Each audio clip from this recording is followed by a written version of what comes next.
안녕하세요. 오늘은 저희가 받은 자료들이 가지고요.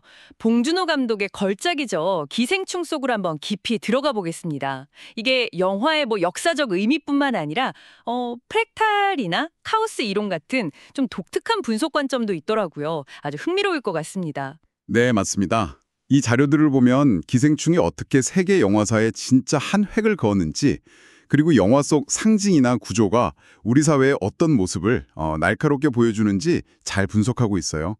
오늘은 그 핵심적인 통찰들을 좀 뽑아내서요. 당신이 이 영화의 다층적인 의미를 좀 더 쉽고 명확하게 이해하실 수 있도록 거기에 집중해 보려고 합니다. 좋습니다.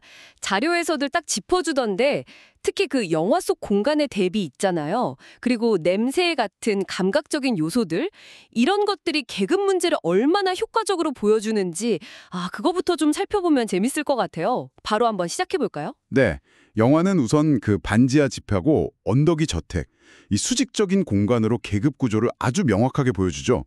당신이 보내주신 자료 중 하나를 보니까 이 계단을 단순히 그냥 오르내리는 통로가 아니라 넘김 힘든 어떤 사회적인 장벽 그 자체로 해석하더라고요. 그렇죠. 상승과 하강의 이미지가 계속 반복되니까요. 네, 계급 이동이 얼마나 어려운지 거의 불가능하다는 걸 시각적으로 딱 보여주는 거죠. 그 냄새에 대한 분석도 저는 되게 인상 깊었어요. 박 사장이 기택가족 특유의 그 지하철 냄새라고 하나요? 그걸 언급하면서 좀 불쾌해하는 장면이요. 정말 보이지는 않는데 분명히 존재하는 넘을 수 없는 선. 이걸 이보다 더 감각적으로 표현할 수 있을까 싶더라고요. 그렇죠. 후각이라는 게 아주 원초적인 감각이잖아요. 그걸 통해서 사회적인 경계를 느끼게 만드는 거예요.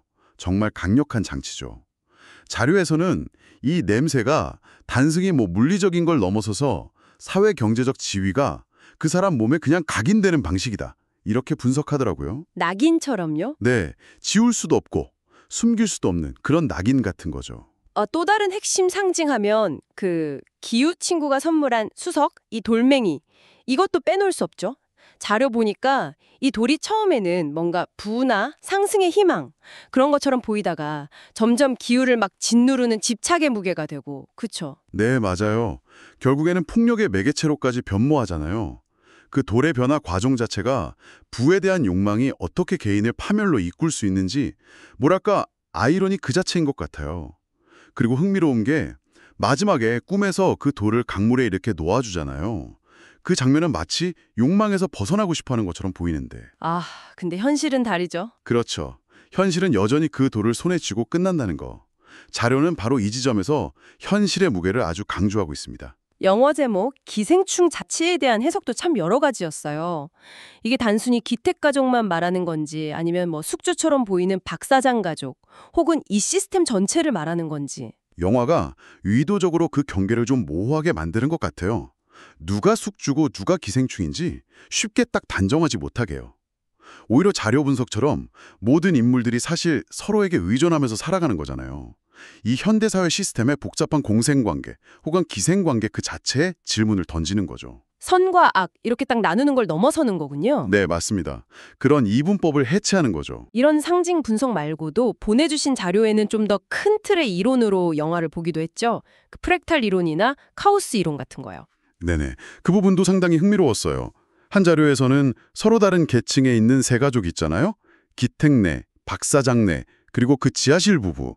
이 가족들이 결국에는 다 비슷한 생존 방식이나 욕망의 패턴을 반복하는 모습이 마치 작은 부분이 전체 구자를 닮아 있는 프랙탈 구조 같다고 지적하더라고요. 프랙탈이요? 부분과 전체가 닮은 거. 네. 그리고 또 다른 분석에서는 친구가 과외 자리를 소개해 준다거나 갑자기 폭우가 쏟아진다거나 이런 사소해 보이는 사건들이죠.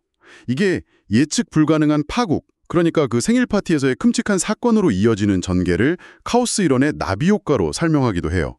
나비 효과요. 작은 일이 큰 결과로 이어지는 거. 그렇죠. 아무리 계획을 세워도 결국 뜻대로 안 되는 현실, 그리고 작은 균열 하나가 시스템 전체를 무너뜨릴 수도 있다는 걸 보여준다는 분석입니다. 정말 영화사적인 성과 얘기도 안 할 수가 없네요. 칸 황금 종려상에 아카데미 작품상까지 동시에 받은 건 진짜 전례가 없었잖아요.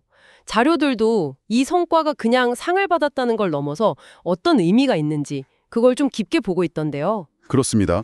이 성공은 사실 할리우드 중심의 세계 영화계에 굉장히 큰 충격을 줬고요. 비영유권 영화도 예술적으로나 상업적으로나 충분히 가능하다는 걸 증명했죠. K 콘텐츠의 위상을 정말 한 단계 끌어올린 결정적인 계기였다고 할 수 있습니다. 자료들은 봉준호 감독 특유의 스타일 있잖아요.